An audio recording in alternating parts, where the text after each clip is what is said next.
The new evidence.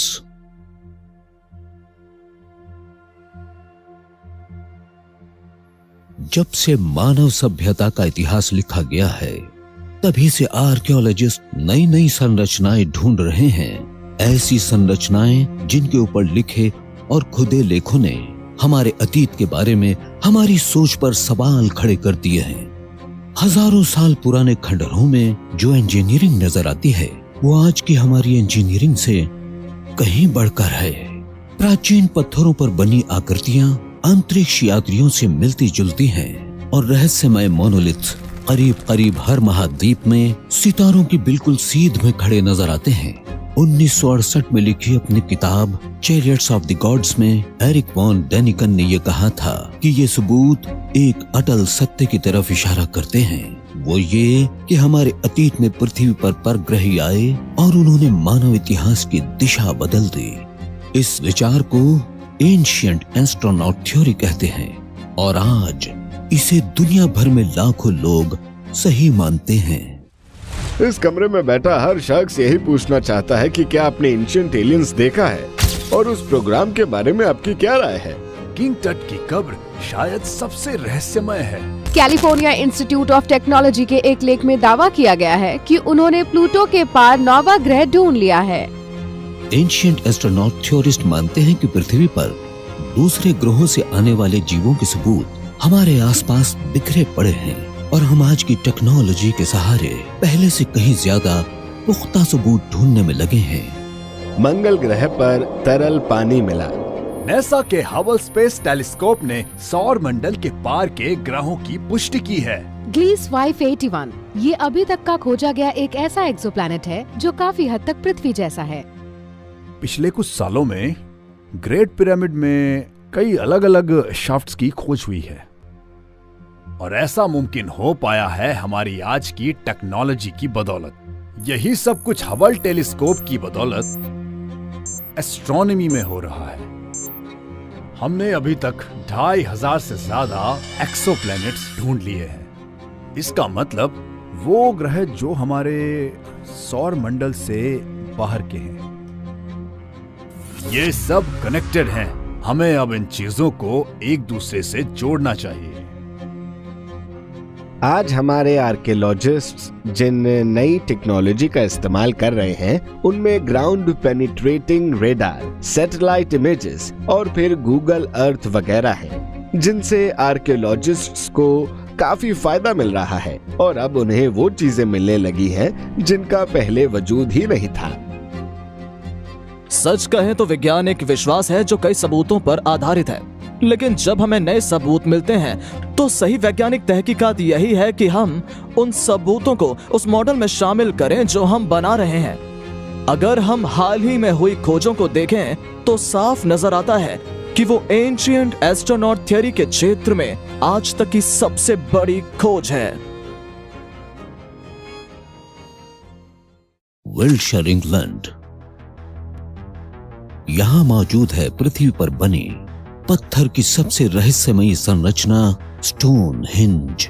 सदियों से इसने आर्कियोलॉजिस्ट को हैरान कर रखा था, मगर सितंबर 2015 में यहाँ से सिर्फ 3 किलोमीटर दूर एक नई खोज हुई, जिससे इस अनसुलझी पहेली की एक बड़ी अहम कड़ी मिल गई।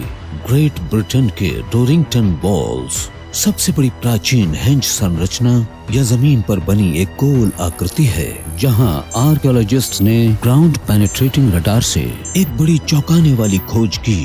उन्हें वहां करीब 100 खड़े मोनोलिथिक पत्थर मिले।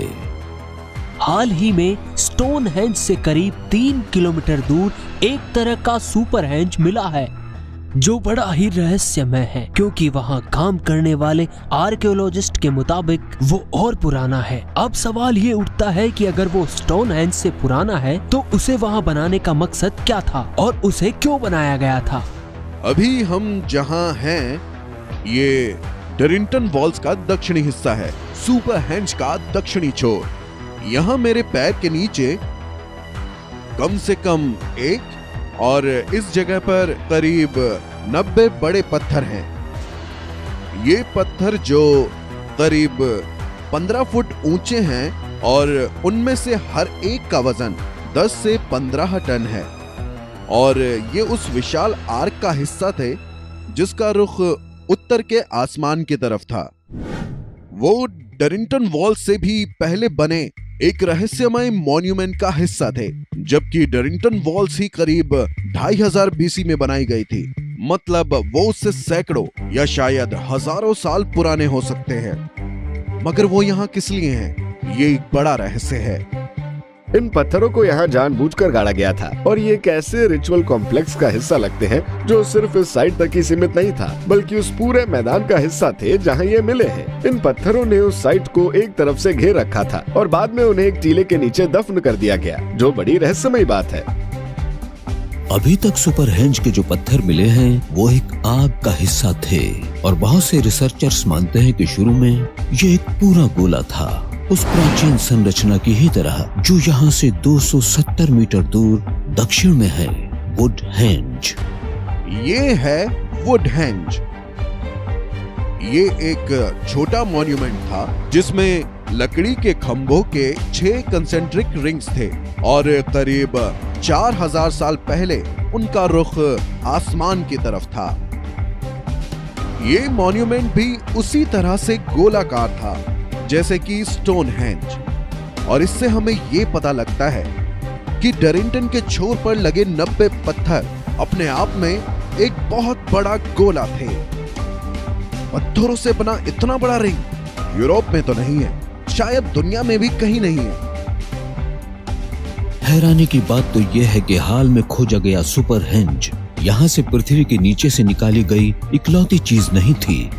जुलाई 2010 से ही एक्सपर्ट्स की एक international team Stonehenge hidden landscape project पर काम कर रही है और बिल्कुल नई टेक्नोलॉजी की मदद से इस पूरे इलाके का नक्शा बना रही है। अभी तक उसे जमीन के नीचे मौजूद करीब 15 साइट्स मिल चुकी हैं। स्टोनहेंज के आसपास का इलाका आर्कियोलॉजी के लिहाज से बड़ा ही समृद्ध है। स्टोनहेंज की बजाय सैलिसबरी प्लेन में मौजूद इस मॉन्यूमेंट से हमें इस बात का पता चला कि ये एक बहुत बड़े और पवित्र लैंडस्केप का एक हिस्सा था जो कभी सैलिसबरी प्लेन पर मौजूद था और जो एवॉन नदी तक गया।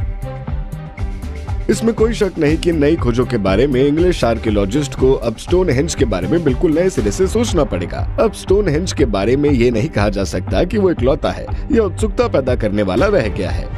हालांकि मेन स्ट्रीम के वैज्ञानिक मानते हैं कि स्टोनहेंज और उसके आसपास का इलाका रिचुअल्स और दफन करने की एक प्राचीन जगह थी, मगर इस बात का कोई लिखा हुआ रिकॉर्ड नहीं है कि उस जमाने के लोगों ने आखिर 50 टन के पत्थरों को यहाँ लाकर क्यों खड़ा किया, जबकि उनमें से कई तो 150 किलोमीटर से भी ज्यादा दूर से लाए गए थे।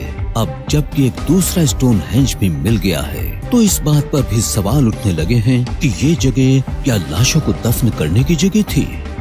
उस जमाने के लोगों को इस बात की पूरी जानकारी थी कि उन संरचनाओं को किस तरह से एक दूसरे की सीध में रखना है। ऐसे में तो यही लगता है कि वो एक बड़ी उन्नत सभ्यता थी। उनके पास वो ज्ञान कहाँ से आया, उन्हें वो जानकारी कैसे मिली और किस तरह से उन्हें ऐसे अनोखे ऑर्नामेंट्स बनाने की काबिलियत मिली, ये बात अपने आप में चौंका देने वाली है। आर्कियोलॉजिस्ट मानते हैं कि स्टोनहेंज के खड़े पत्थरों के 2 रिंग्स असल में एक बहुत बड़ी संरचना का हिस्सा थे और उसकी एक बड़ी वजह है उसके आसपास अर्दनहेंज की मौजूदगी।